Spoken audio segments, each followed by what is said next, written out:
Kunjabihari Jaya Radha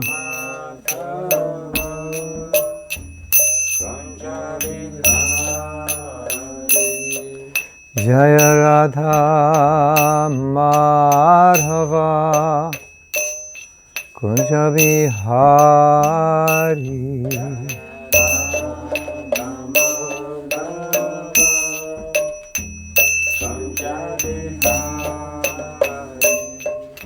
Jai Gopi Jana Balava Girivara Dhari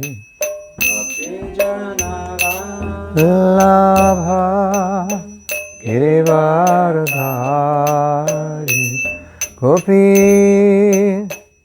Jana Balava Girivara Dhari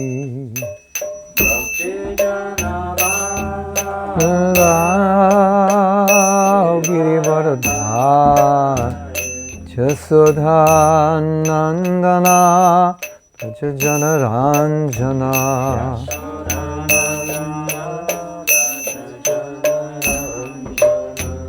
Jasodha Nandana Prajajana Ranjana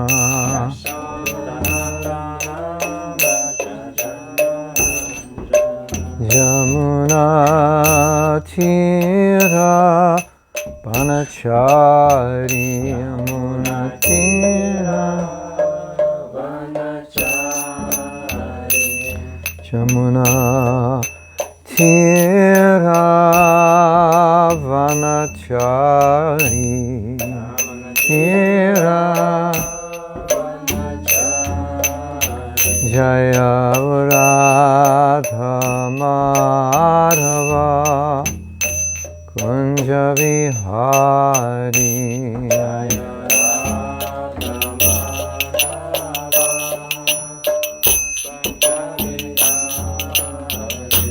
Jaya Radha Madhava Kunjabihari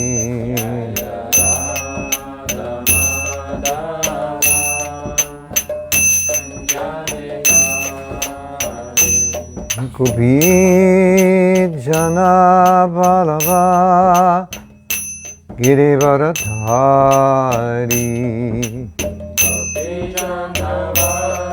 Lava Girivara Dhari Gopi Jana Balava Girivara Dhari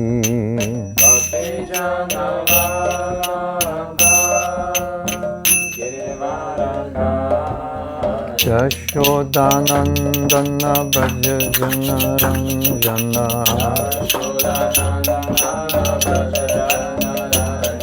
Yashodanandana Brajajana Ranjana Yamuna-tira Vanachari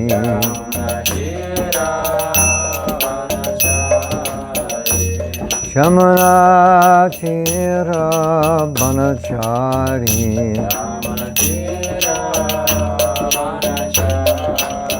Jaya Radha Madhava Kunjabihari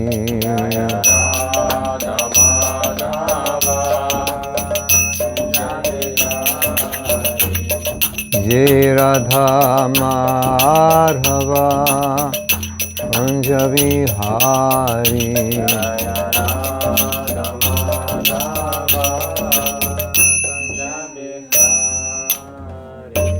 Shri Radha Madhava ki jai. Grantaraj Srimad Bhagavatam ki jai. Nitai Gaupamanandi. Namo Vishnu Padaya Krishna Prishnaya Bhutale Shrimate Bhakti Vedanta Swami Iti Namane Namaste Saraswati Deve Gauravani Pracharine Nirvisesa Sanyavadi Paschachita Satarine Manchakalpatarubhyascha Kripa Sindhuvyeva cha Patitanam Pavanebhyo Vaishnavebhyo Namo Namaha. Sri Krishna Chaitanya Prabhu Nityananda Sadvaita Gadadhar Shivashri Gaur Bhaktivinoda. Hare Krishna Krishna Krishna Hare Hare Hare Rama Rama Rama Hare Hare. Om Namo Bhagavate Vasudevaya. Om Namo Bhagavate Vasudevaya. Om Namo Bhagavate Vasudevaya.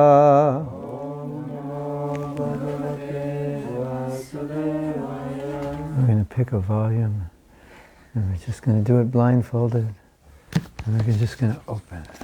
This is what Krishna wants us to do.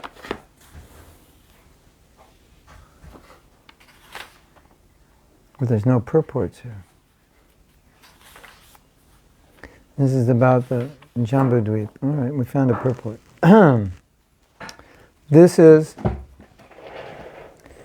the 5th canto, text 16.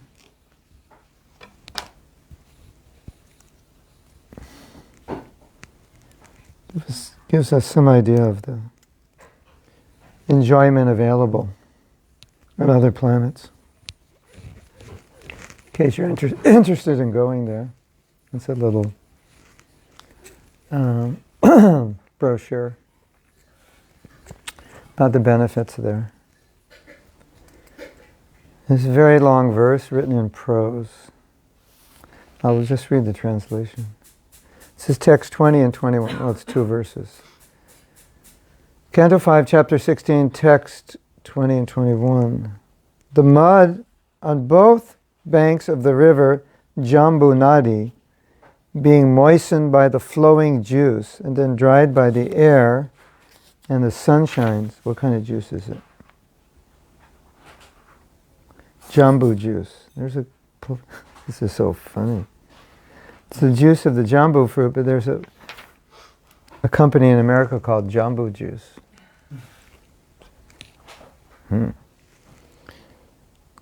So the Jambū juice, dried by the air and the sunshine, produces huge quantities of gold called Jāmbū-nada. The denizens of heaven use this gold for various kinds of ornaments. Therefore, all the inhabitants of the heavenly planets and their youthful wives are fully decorated with golden helmets, bangles and belts, and thus they enjoy life. You're missing out. You took birth in the wrong place.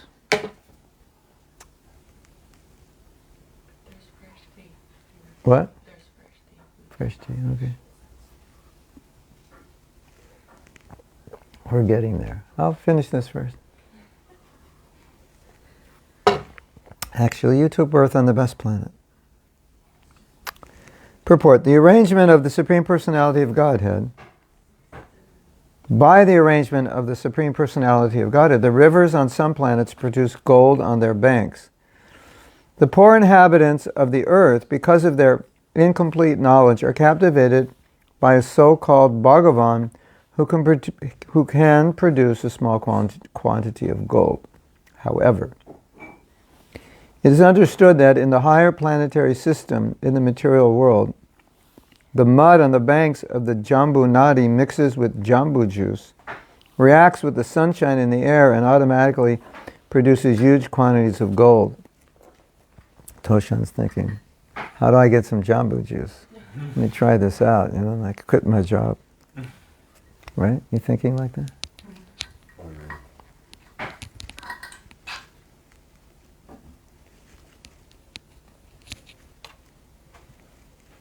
Maybe he wants you to open a Jambū juice store. Maybe that's the purport. Thus, the men and women are decorated there by various golden ornaments, and they look very nice. Unfortunately, on Earth, there is such a scarcity of gold that the governments of the world try to keep it in reserve and issue paper currency. Because that currency is not backed up by gold, the paper they distribute as money is worthless. But nevertheless, the people on earth are very proud of material advancement. In modern times, girls and ladies have ornaments made of plastic instead of gold. And plastic utensils are used instead of golden ones. Yet people are very proud of their material wealth. In other words, formerly the utensils were made of gold. Therefore, the people of this age are described as manda sumanda matayo manda bhagya hi upadrutaha. Bhagavatam 1.1.10. In other words, they are extremely bad and slow to understand the opulence of the Supreme Personality of Godhead. They have been described as sumanda matayaha, because their conceptions are so crippled that they accept a bluffer who produces a little gold to be God.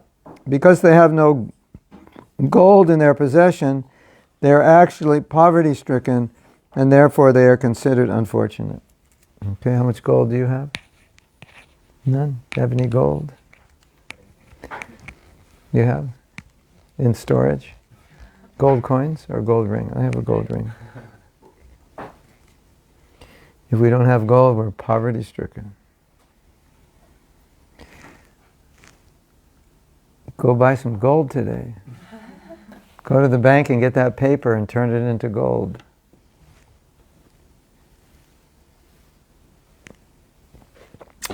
Prabhupada said that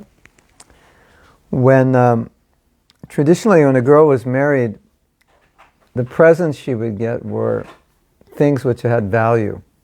So they'd give them a lot of gold jewelry, and so the idea was, if ever there was a time of economic need, they had so much gold jewelry that they could sell whatever they needed and then get money. So and obviously the value of gold goes up. So they didn't just give like presents that would, a blender that would break in 3 years. They would, that's okay, you can get a blender. But they would give things that had value. Prabhupada said even furniture that had value, like things that could be sold for as much or more than they cost.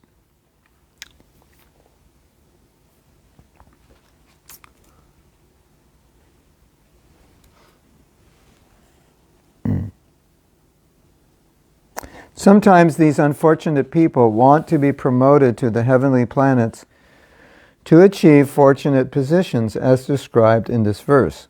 But pure devotees of the Lord are not at all interested in such opulence. Indeed, devotees sometimes compare the color of gold to that of bright golden stool. Sri Chaitanya Mahaprabhu has instructed devotees not to be allured by the golden ornaments and beautifully decorated women, or men if you're a woman, or whatever your preference is. Na dhanam na janam na sundarim. A devotee should not be allured by gold, beautiful women, or the prestige of having many followers. Sri Chaitanya Mahaprabhu, therefore, confidentially prayed, Mama janmani ishware bhavatad bhaktir ahaituki tvai. My Lord, please bless me with your devotional service. I do not want anything else. A devotee may pray to be delivered from the material world. That is his only aspiration. Hare Krishna. So, now you might say, well, I understand, but can I just pray to not desire anything material? If I don't have that, if I don't actually feel that way, wouldn't that be artificial? Yeah, a little bit. But, as we were discussing yesterday, you can pray, knowing what the goal is, you can pray that someday I will want the goal, even though I don't want it now, maybe. Or we could pray, I pray that I understand this verse. So Prabhupada's going to talk about this verse a little more. Ai nanda tanuja kinkaram. Patitam, this is the next verse. We just read the fourth verse, Mama janmani ishware bhavatad bhaktir haituki. I don't want women, wealth, followers, fame. Just want your pure devotional service, birth after birth. And then the next verse, Ai nanda tanuja kinkaram. Nanda Tanuja means, O son of Nanda Maharaj, Kinkaram, I am your servant. patitam, fallen. Mam vishame bhavam buddho, I've fallen into the ocean of birth and death, the horrible ocean of birth and death. Kripaya tava pada pankaja, give me the mercy, give me your mercy so I could be stita duli, a piece of dust at your lotus feet. Consider me a piece of dust. In other words, humble servant. The humble devotee simply prays to the Lord, kindly pick me up from the material world, which is full of varieties of material opulences, and keep me under the shelter of your lotus feet. Narottam Das Thakur prays, Ha ha Prabhu Nanda Sutta, O son of Nanda, Vrishabhana Sutta Yuta, along with your consort, daughter of Vrishabhanu, Koruna Koroho e Bharo, give me a lot of mercy.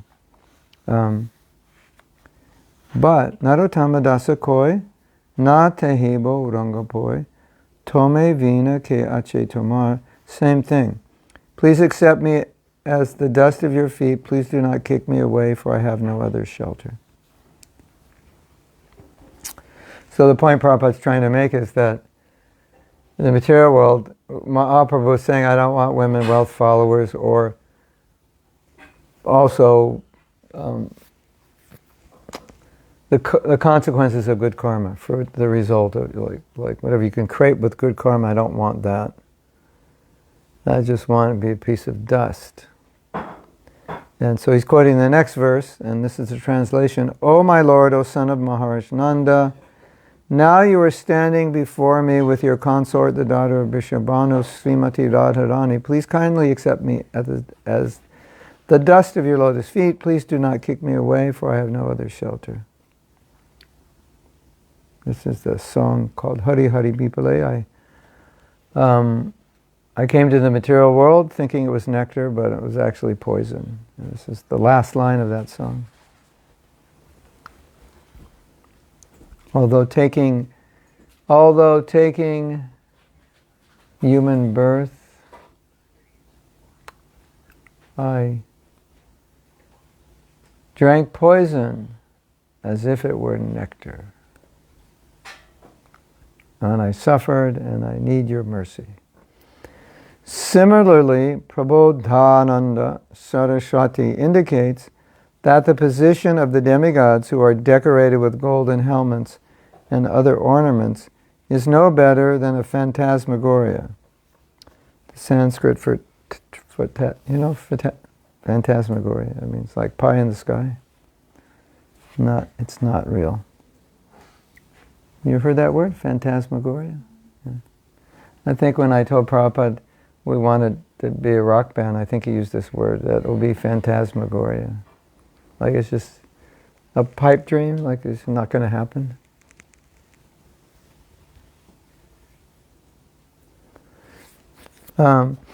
Position of the demigods who are decorated with golden helmets and other ornaments is no better than like illusion. Tridasa pur akasha pushbayate. Flowers in the sky.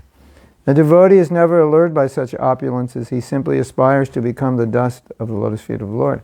So, last night we were talking about not just understanding something, but living it. And as I'm reading this last part of the purport, we can understand what Prabhupada's saying, but it doesn't work if we don't experience it. And so, as we know, as Krishna says, raso varjam rasopyasya. When you get a little rasa with Krishna, then everything else is kind of blah, isn't it? And when you don't get that rasa, everything else is looking good, right? We all have that experience. So as I'm reading this verse, it's like, if you don't have this experience, you'll just read the verse and say, yeah, I know, but I'm not there. You ever said that? I know, but I'm not there. Kind of frustrating in a sense. So, as I read this verse, what I think about, what I think the verse, or the purport, what I see it saying is, if we want to realize what Bhagavatam is saying, if we want to realize what Prabhupada is saying, we have to execute, we should try to execute, we must execute, we need to execute devotional service in a way that we can experience the bliss that is being described here. And then when you experience that bliss, you'll also say, na dhanam, na janam, na sundari. Right? That's natural. Yeah. Otherwise you'll say, yeah, it sounds good. I understand it, but I'm not there. So, yeah.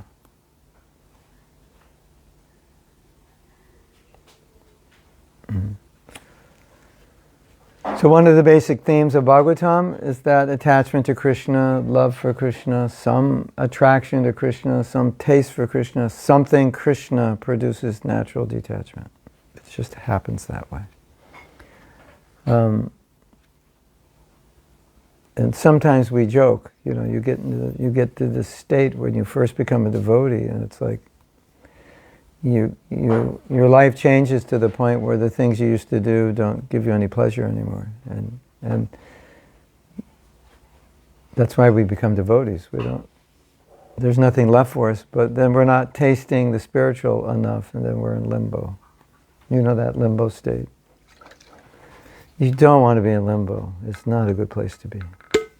So, ladies and gentlemen, boys and girls, if you try to taste Krishna consciousness, if you make it your goal, I am going to be happy in Krishna consciousness, I'm going to taste Krishna consciousness. It's not a selfish desire if you think, I'm going to be happy in Krishna consciousness because that will help me get closer to Krishna. That will detach me from the things that will pull me away from Krishna. So I need to get the taste. So I'm going to do something in bhakti that's going to give me a taste. Whatever it is. Whatever maybe it's reading Bhagavatam, learning shlokas, doing deity worship, whatever it is, service that you like, sadhana that you like, and you get some taste. Not only is it that not only is that not bad, it's actually what we should be doing because it secures our position. Because you don't want to be in this horrible position where you read something and go, yeah, I know, but I understand this, but that's really depressing, isn't it? So every devotee who wants to advance in Krishna consciousness has to find as much nectar in Krishna consciousness. Not find it, it's there, but has to extract it every day. So sometimes we'll go through our day and there's no nectar. You ever had one of those days? Non-nectar. No, you have to have that nectar, Rounds are bad, didn't read, got in a fight, read something bad, news on the internet. It's like, we can't live that way. You can't progress in spiritual life unless there's sufficient nectar in your life. It's very important. And if there's sufficient nectar, then it's easy. So, sometimes you'll find in our scripture where a devotee will pray like, give me shelter at your feet, give me a taste for devotional service. Give me a taste for your holy name. And then, if we don't understand this properly, we'll get confused and say, well, the devotee's praying for a taste. And that seems like material. Like I want to enjoy. Could be, if we're putting ourselves as the enjoyer. I want to enjoy Krishna. I'm the enjoyer, and Krishna, I'm going to enjoy you. But this is different. This is, I am the servant, and I want to be pure enough to relish this relationship on such a level that I lose interest in everything else. So that's in my interest, and that's in the interest of my relationship with Krishna. Because, as we said last night, knowing is good, But knowing is only like, it's that way. But you actually have to want to go that way, and you have to enjoy the trip that way. And knowing I should do something and not wanting to do it, not having an attraction to do it, it's a very difficult way to live. And if we can get out of that, if we can put ourselves in a position where what I know I should do, I want to do, then life is easy. But if it's always, I know I should, but I don't want to, and I have to force myself, it's not good. So, it's not wrong to think, what is there in Krishna consciousness that I really like to do, that I can relish? It's not wrong to think, I want to learn how to chant, so I relish. Not only is it not wrong, but what I'm saying is that's that's what we should be doing every day, as much as possible. Relishing, just, I was saying last night, we're churning the ocean. And she was like, what? What? I said, we're churning the ocean of discussions of Krishna. And by talking about it, more cream comes out of it. So it becomes sweeter. Or as you discuss Krishna consciousness, the word Bhagavatam uses is rasa, or relish, or taste. You increase your attraction, your taste. And you increase your realization. You go, wow, that's amazing, I never thought of that. And so as you get realization, as you get epiphanies, as you get insights, it's actually increasing your attachment to Krishna and your taste. And what it's doing, although maybe we're not conscious of this, what it's doing is it's detaching us from everything that would get in the way. It's just simultaneously, it's natural, it happens. We lose interest. So, that's a sign you're advancing. You're losing interest in the material. And a sign you're not advancing is you're losing interest in the spiritual and more interest in the material. So, we might pray to Krishna. I'm reading this verse, it says, I don't want anything. Women, wealth, followers, good karma, I don't want it. And we're reading it and thinking, I do want it a little bit. It would be, at least it'd be nice, have a new car or something. That's not actually what Mahaprabhu is talking about. You say, I don't, and in other places, Prabhupada says, well, in our movement, there's lots of wealth, there's lots of women, there's lots of this and lots of that. So what does Mahaprabhu mean? He says, I don't want it for myself. I may want it for service, but I don't want it for myself. So,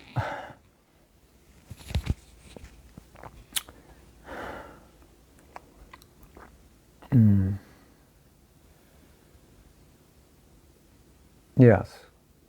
It's really difficult when you want something and you try to intellectualize your way to not want it. Because you have to, it's a process. It's a process. This looks really good, but if I eat it, I'll get sick. Right? So, it's better if you just don't like eating it, right? That would be easier. Or there's something else you like, so you don't need to eat that. That's much easier. But if it's like, I know I shouldn't eat it, it really looks good, doesn't it? Yeah, but it's not good for me. I know. You don't want to live that way. It just makes your life difficult. So that's why experiencing Krishna consciousness is so important. And experiencing Krishna consciousness, it's much different than experiencing other things.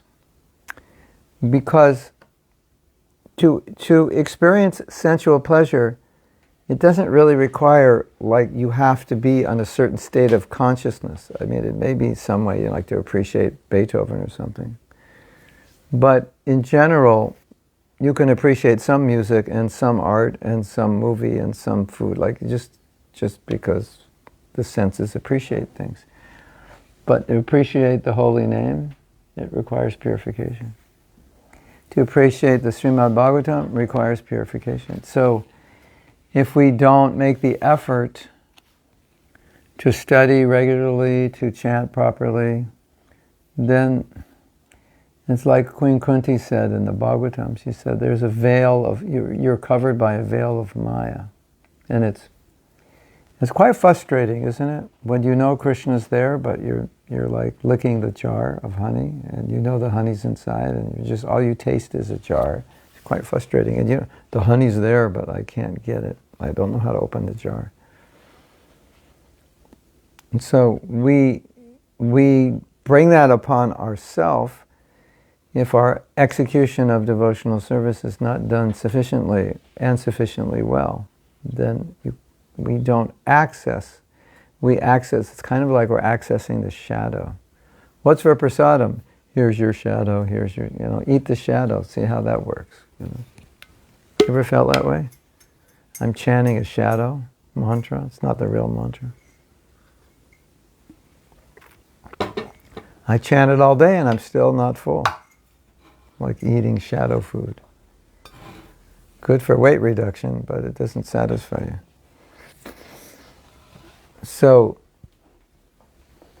that is really not, it's a very difficult position to advance in Krishna consciousness, because then your determination is all going to come from knowing this is the right thing to do and this is wrong and this is bad. So then what you have to do is you have to keep telling yourself, that's bad. Don't do it, it's bad. And you're thinking, it's actually kind of nice, it looks good. And you say, no, it's bad. Don't like it. But it looks good. Don't like it. So then you have to convince yourself it's really bad. So we saw this, you probably saw this in your life or in other devotees' lives. When they're attached to something, to remain detached, they have to tell themselves how bad it is. And it doesn't mean they think it's bad, it's just they can understand intellectually it's bad. And they have to, you're bad, you're bad, you're bad. I want nothing to do with you, therefore I have to make you bad, right? Now I'm detached from Sandy because she's bad and we don't, so they you take an object and you make it bad and then you're detached. And that's an awkward way to live, yes? Is there, I'm just trying to think of how to word it, like the more you resist and say something's bad, is there a way, like part of you that wants it more? Yeah, it can be. Well, I'll tell you a funny story. This is such a good story. You're going to love this story. Are you ready to hear it? Yeah. Yes, I'm ready. Please tell me. I want to hear it. It's so funny. So, I don't know if this is done all over ISKCON today, but in Prabhupada's time, and shortly thereafter, most of the devotees joining were young and unmarried, so the temples were like packed with unmarried people, and the married people were the minority. It's pretty much the opposite now. And at that time, which is a little different from now, the goal for the men, not so much for the women, but the goal for the men was to remain single their whole life. That was considered like that. You should just try to do that.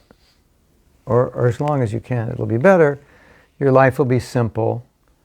And, you're not going to have to get a job. You can just do full-time devotional service. So, a lot of men was like, okay, that makes sense. That would be good.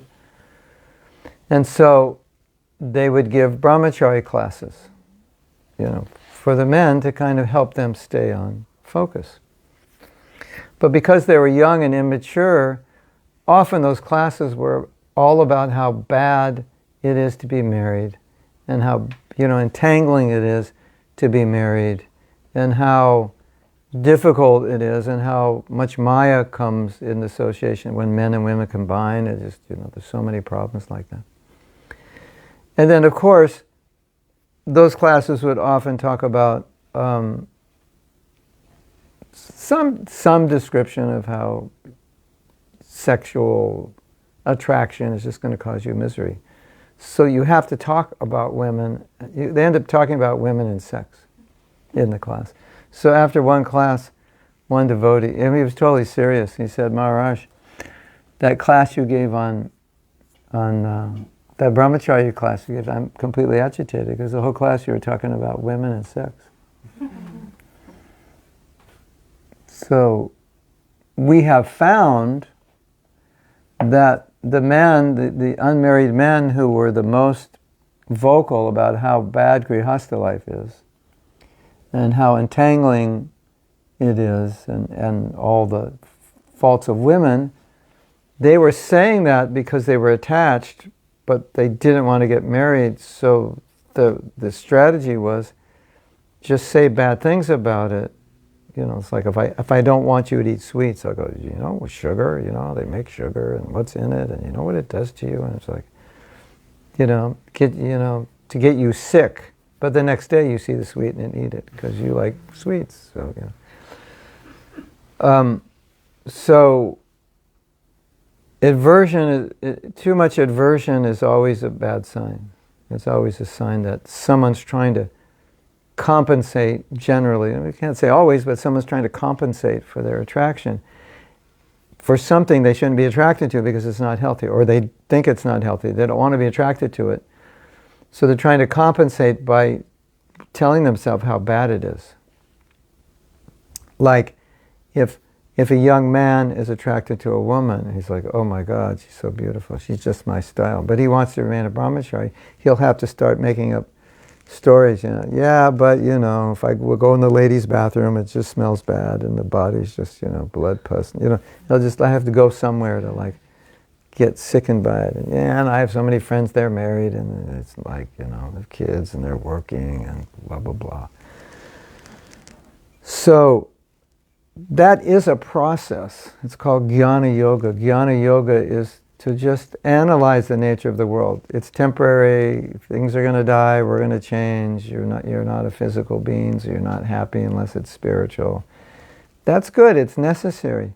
But sometimes it just extends itself into extreme aversion, which is just a sign that someone is trying to renounce something that they're not ready to renounce. But my point was that if your spiritual practice is giving you enough joy, enough bliss, enough attraction to Krishna, then you don't need this gyan, this knowledge, this analytical knowledge of how bad everything is. I mean, you could use it. It's always helpful if you need to fall back on it. But you're being pulled by an attraction rather than pushed away. Well, if I fall back, I'm going to fall into a pit of tigers. So it's like the material world's bad. Don't go there. It's like, so that pushes you, but it's not really bhakti in the sense. It's more just like philosophy, which is, Krishna says it also in the Gita. Life is miserable, birth, old age, disease, and death. It's there, but that's just kind of like to disentangle us enough so we can do bhakti. Because we're conditioned souls. We'll always want to go the wrong way. But if every time I go the wrong way, I get slapped in the face, it's like, okay, I guess I should just go that way. But to continually go that way, there has to be an attraction. Otherwise, we'll tend to go this way, and then Krishna will go, slap, slap. And you go, oh, I forgot, there's tigers there. And we go that way. But it's hard to maintain that steadily. Just by, knowing I should do this, and I shouldn't do that. That has to be there. Without that, we wouldn't be here. But we want to become attracted to this. Otherwise, you find yourself always using knowledge to detach you, rather than using your attraction to Krishna to detach you. I mean, initially we become detached just by our experience in the world, right? Tried that, it didn't work. So that's okay. And we can analyze why it's bad. But what's going to keep you stable in your spiritual life is your attraction. So I find personally, attachment to chanting can give an incredible amount of realization and taste and strength. And if you have that every day, it's like you've just been inoculated. Doesn't mean I'm pro-vax. I'm just saying, an example. You're inoculated. And if you have a service that you do that gives you great pleasure, then the whole day you're just in a different state, because it's like you had that experience today. That was a tangible spiritual experience. And then everything else is like, yeah, that's nice, but whatever. It's just a sunset. It's nothing like what I'm experiencing when I do my puja, or when I read Bhagavatam, or when I chant, or when I associate, or when we have kirtan. But now the other problem is, as conditioned souls, we forget. So you can have an ecstatic kirtan last night and totally go blank the next day. Go, I don't know if I want to do this. You know, you're like, well, what, it wasn't last night ecstatic? And you just like, you forgot. It's like, because you're not experiencing it now, because Maya came and went, time for the curtain. And it's like, everything is forgotten. It's kind of, it's just actually, it's really unfortunate, but that's the way Krishna made it. But in the Gita, Krishna says knowledge becomes covered by lust. It's like, like everything you know. Do you ever have that experience? Everything you know, you don't, like a day later, you don't know it? Because lust comes, the curtain shuts, curtain closes on you, and you're just like, it never happened. That ecstatic kirtan never happened. What are you talking about? You can't even remember it. It's like, something in long ago happened. So we don't want to be in that state. Krishna covers our knowledge. Maya covers our knowledge when there's strong material desire. And what's really painful about that, what Maya is covering is actually our ability to discriminate. Not always that we don't know, but just we can't do anything about it. Like, you ever know something and you can't get yourself to do it? That's like, who wants to be in that state? It's like, why put yourself in that state? It's such a difficult state to be in. So now you read this verse, I don't want money, I don't want wealth, I don't want followers. And I know a lot of devotees, when they hear that verse, they're like, whoa, that's heavy. But how do you feel in the middle of a kirtan? Are you thinking about money, wealth, and followers? I don't think so. Are you? I hope not. If you are, get out of here. I'll kick you out of ISKCON. No, how do you feel when you're dancing in the kirtan? Totally in the moment, right? This is it. It's like, I'm satisfied, I'm happy, I'm blissful. When the kirtan stops, everything might go back to normal, quote unquote normal. So, So, of course, Mahaprabhu here is exhibiting a principle that when you have love for Krishna, there's nothing in this world that you want. So we might say, well, I need some money, I need this and that. But if that money and wealth and followers and all that is we need it so we can serve Krishna, then it's the same thing. I don't want wealth, women, followers. I just want it for Krishna's service, that's all. I need something. I need a house, I need a car, I need to eat. I need some clothes, all right. You need some money. You want to be married, you want a partner, all right. That's different than having a new partner every week. So Mahaprabhu is not saying none of these things, but he's saying, I know these things won't make me happy, so I only accept them in service. Then it's the same. Then I can say the same thing. I don't want women and wealth followers. I can say that. And even extending it, even if I want those, but I know they won't make me happy, then I can say this also, that I don't want them. Do you realize that when you say something, how it affects your consciousness? So just, if you say, okay, I realize, that's why I'm here as a devotee, I realize that women and wealth followers, material progress, I realize the limitations of it, and I realize that's not ultimately going to satisfy me. And then you ask yourself, can I actually say this verse honestly, that I don't want these things? And my answer would be, yes, say it. Because you're affirming, even if there's like, I'm not there completely, you're affirming, that's my goal, that's where I want to be. Oh, so it's okay, I want some money for whatever, I need things, that's all right.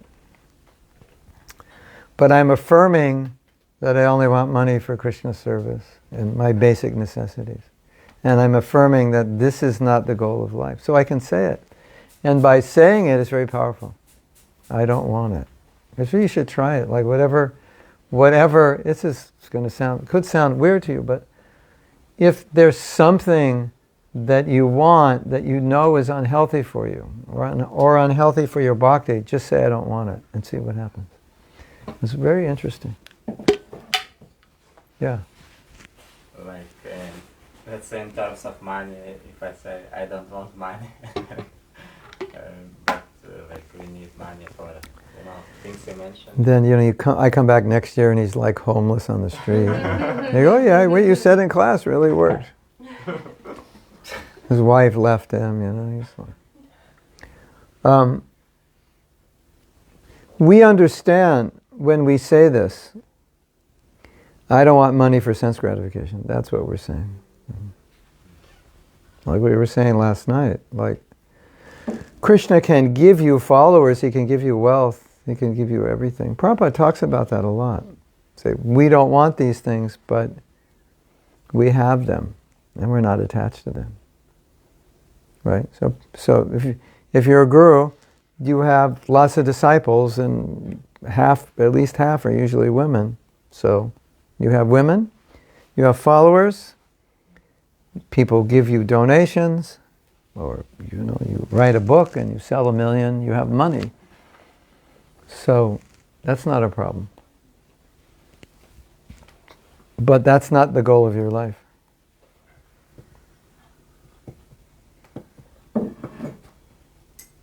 Because we do want money, especially if you're married. But I don't want money for my sense gratification. So then we can say that.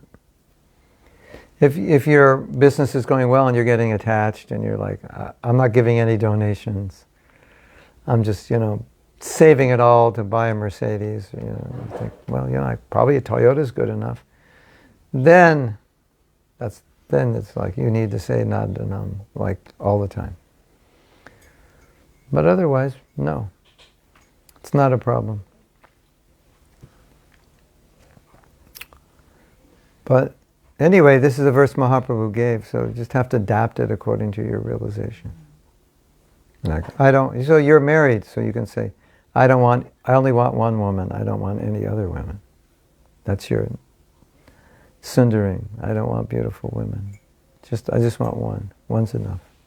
Krishna gives me one, I'm satisfied with one. I don't need that much money. Whatever you need, to earn and save a little for emergencies, that's what you need. So you can say, yeah, I need 40,000 euros a year, whatever you need. And you say, okay, that's fine. I don't need 400,000, unless I have some big project. So it's, like that. And if you find that your needs are exceeding what you really need, then then it becomes a problem. Because now that is taking your energy away. Like our time is limited. According to our karma, we have limited time. So, and we want to become Krishna conscious, so we don't want to put time into something that in any way is not helpful for our Krishna consciousness, because we don't have time to spare. It's like if you're in a rush, you're late to get a flight, and your wife says, let's go, and you're like, yeah, can I polish my Crocs before we go, because they're kind of dirty, and I don't want to, it's going to look funny at the airport with dusty shoes. It's like that. Like, what are you talking about? We don't have any time. You don't have time to polish your shoes. So we're doing all these things in the material world that seem important, but we actually don't really have that much time, and we need it all for our spiritual life. So that's the idea of take what you need, live with what you need, but don't go excessive. 'Cause do you have time? You ever like waste time online and think, God, I could have read, I could have like learned, 6 verses, read a chapter of Bhagavatam, or like cleaned the floor or something, washed my socks, been sitting there on the floor for 3 weeks and haven't washed them, So it's like that. But now we understand this verse, so we can chant this verse and say, I don't want money, and we know what it means, and you'll see it'll purify you. I don't want wealth, I don't want followers. Everybody wants followers. Everybody wants fame, everybody wants money. Everyone wants to enjoy sex, and we say, I don't want it. And you might think, well, that sounds artificial. Whatever, try it, see what happens. The verse is there for your use. Say it every day. Nadanam, najanam, nasundari. Say it like you mean it, see what happens. It's basically, until we come to that point where we don't really mean it, we're just talking to our mind by saying it. We're telling our mind, you should not want this. This will not make you happy. That's what we're saying. So we're affirming by saying it, and it has an effect. I have personal experience. It's amazing the effect it has. If you're attached to something and you just say, I don't want it. This is not what I want. And then affirm what you do want. It's like shifts your mind. It just like takes your mind off that. And it's like the steering wheel turns the other direction. Because when you say, I don't want this, that's your intelligence. The intelligence overpowers the mind. It turns it away. Try it, see what happens. Whatever you're attached to that's in the way of your spiritual life, just say, I don't want it, and say it out loud. See what happens. And then say what you want. It's so powerful.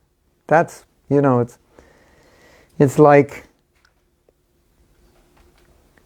you're basically just stating your goal. You're empowering, energizing your goal with words, just by stating it. And reminding yourself, I want to go right, not left. Because by conditioning, you'll go left.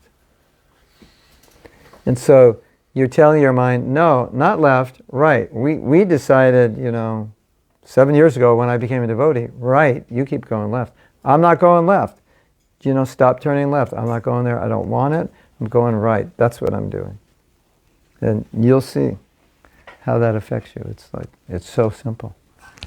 It sounds too simple to believe, right? And then all these prayers are like helping us do that. I don't want wealth, I don't want women, I don't want money. And your mind going, yes I do. No, but in your heart,